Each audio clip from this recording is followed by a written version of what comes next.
मुख्यधारा के मीडिया या मेनस्ट्रीम मीडिया ने हमारी पंचायतों को इतने घिनौने रूप में दिखाया कि आज हर किसी को लगता है कि गांव की पंचायत अर्थात खाप पंचायत और खाप पंचायत तो अनपढ़ गवारों का गिरोह है जो रूढ़िवादी विचारों के हैं और जो दो प्रेम करने वाले युवा लोगों पर नैतिकता के अपने पुराने विचारों को थोपना चाहते हैं। किंतु सच्चाई क्या यही है? आइए देखते हैं। खाप पंचायत एक प्राचीन संस्था है जो कभी पूरे भारत में प्रचलित थी, लेकिन अब यह ज्यादातर मुट्ठी भर उत्तर भारतीय राज्यों में ही रह गई है और सबसे प्रमुख रूप से हरियाणा से जुड़ी हुई है। उड़ीसा में कुलम पंचायत, तमिलनाडु में कूटियाकट्टा, कर्नाटक में हल्ली पंचायत, महाराष्ट्र में गावकी, बंगाल में सालिशी, सिक्किम में जुमसा, ये सभी खाप पंचायतों का ही रूप है। प्राचीन जनजातीय परिषदों में विवाद समाधान के लिए खापों का उल्लेख ऋग्वेद जैसे ग्रंथों में वर्णित है। जिन क्षेत्रों में खाप आज सबसे अधिक लोकप्रिय है, उन्हीं इलाकों में खापों ने कभी अत्याचारी शासकों की ज्यादतियों से लड़ने में प्रमुख भूमिका निभाई थी। परिणाम स्वरूप महिलाओं और बच्चों को दास्ता से बचाया और विदेशी आक्रांताओं की मजहबी कट्टरता का जमीनी स्तर पर दृढ़ता से विरोध किया गया। जैसे कलानौर का नवाब मुराद अली अपने क्षेत्र से गुजरने वाली युवा दुल्हनों को एक रात के लिए अपने साथ सहवास करने के लिए मजबूर करता था। जब खापों को इसका पता चला तो उन्होंने संगठित हो नवाब के जुल्म से इलाके के लोगों को छुटकारा दिलवाया। खापों ने मुल्तान में हूणों के खिलाफ, साथ ही पृथ्वीराज चौहान के लिए तरावड़ी में मोहम्मद गोरी के खिलाफ लड़ाई लड़ी। रजिया सुल्तान को सत्ता पर कब्जा करने में सहायता करने के लिए खापों ने तुर्कों की बर्बरता का डटकर मुकाबला किया। आज से करीब 800 वर्ष पूर्व खापों के खुले विचारों के कारण ही एक महिला, भले थोड़े समय के लिए ही सही, सत्ता के शीर्ष पर आसीन हुई। जब अलाउद्दीन खिलजी ने गैरमुस्लिमों पर भारी जजिया कर लगाया तो खापों ने ही दिल्ली के पास हिंडन और काली नदियों के संगम पर शाही सेना का बहादुरी से मुकाबला किया। तैमूर को रोकने में भी खापों के गठबंधन ने महत्वपूर्ण भूमिका निभाई। पेशवा सदाशिव भाऊ के अनुरोध पर दानत राय के नेतृत्व में सर्व खाप ने अहमद शाह अब्दाली के खिलाफ मराठों के साथ गठबंधन किया। पानीपत में चौधरी शिवलाल के नेतृत्व में हजारों खाप सैनिकों ने वीरगति प्राप्त की। अंग्रेजी भाषा के मीडिया द्वारा प्रचारित जहरीली बयानबाजी के बावजूद गांवों में खापों को महत्व दिया जाता है और वे इसके योग्य भी हैं। उनके द्वारा स्थापित मानदंडों के कारण गरीबों को भी सामाजिक मामलों में समान स्थान मिलता है। दहेज और उपहारों को सीमित करना हो या फिर बारातियों की संख्या को, महिलाओं को पैतृक संपत्ति का अधिकार हो या फिर परिवार नियोजन को प्रोत्साहन, खापों की भूमिका सराहनीय रही है। कन्या भ्रूण हत्या के लिए आरोपी पर हत्या का मुकदमा चलाने की मांग खापों के द्वारा ही की गई थी।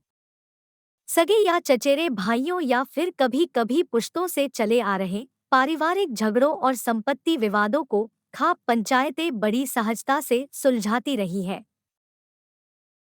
अक्सर ये विवाद एक ही बैठक में सुलझा लिए जाते हैं और इसमें कोई भारी भरकम खर्च या फीस भी नहीं लगती और न ही किसी बड़े कानून विशेषज्ञ की आवश्यकता पड़ती है। उचाना के 24 गांव वाली जींद की खेड़ा खाप ने हाल ही में जाति आधारित भेदभाव को दूर करने के प्रयास में जाति को उपनाम के रूप में उपयोग नहीं करने का फैसला किया। समाज और समुदाय की सिफारिशों के आधार पर बेहतर रेटिंग वाले निर्णायकों या जजों को बड़े सम्मेलनों में आमंत्रित किया जाता है। ये बड़ी खाप निकाय, जिसे आपने अक्सर महापंचायत के नाम से सुना होगा, तब मिलते हैं जब कोई मुद्दा भौगोलिक अधिकार क्षेत्र से बाहर हो जाता है या फिर उस मुद्दे में सम्मिलित लोग विभिन्न समानांतर खाप निकायों के तहत आते हों। खाप पंचायतें मध्यस्थता और सुलह पर केंद्रित, कम लागत पर, खुले में सबके सामने आयोजित की जाती है और प्रोत्साहित करती है कि सब लोग इसमें भाग लें। चूंकि सुनवाई गांव के भीतर समुदाय के सामने ही होती है, इस कारण साक्ष्य और गवाहों को सामने लाना आसान होता है और साथ ही झूठी गवाही देना मुश्किल होता है। इसके अलावा ये सुनवाइयां स्थानीय भाषा में ही आयोजित की जाती हैं, जो न्याय प्रदान करने की प्रक्रिया को अंतिम व्यक्ति तक के लिए समझने में आसान है।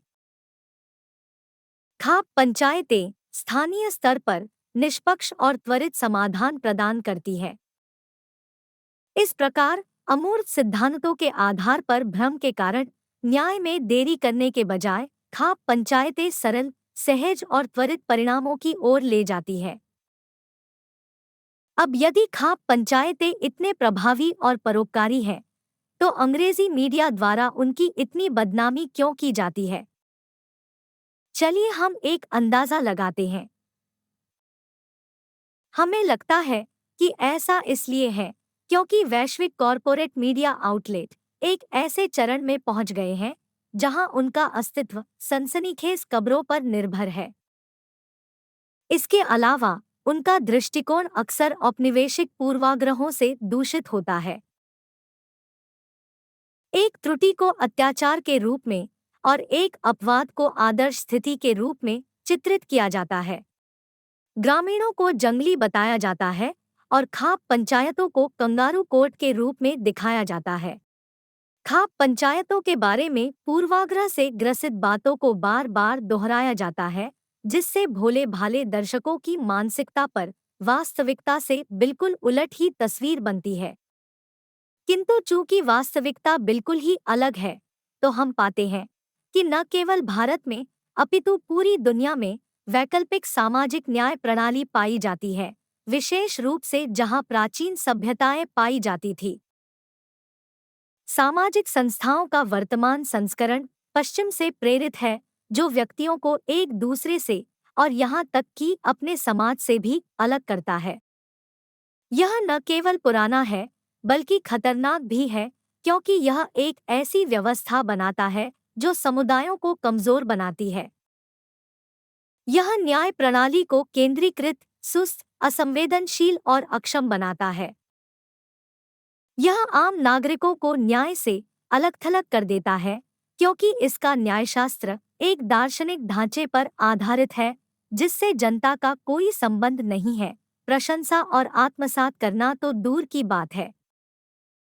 हमारे देश के लोगों को टीवी पैनलिस्टों से भाषणों की आवश्यकता नहीं है। हमें आपसी संघर्षों के समाधान और खात्मे की आवश्यकता है। हमें न्याय चाहिए और खाप इसे चुपचाप लेकिन प्रभावशाली दक्षता के साथ प्रदान कर सकती है।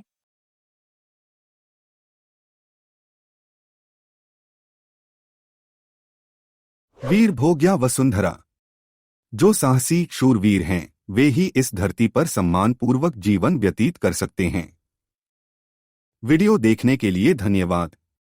कृपया हमारे वीडियो को लाइक कर औरों के साथ शेयर जरूर करें।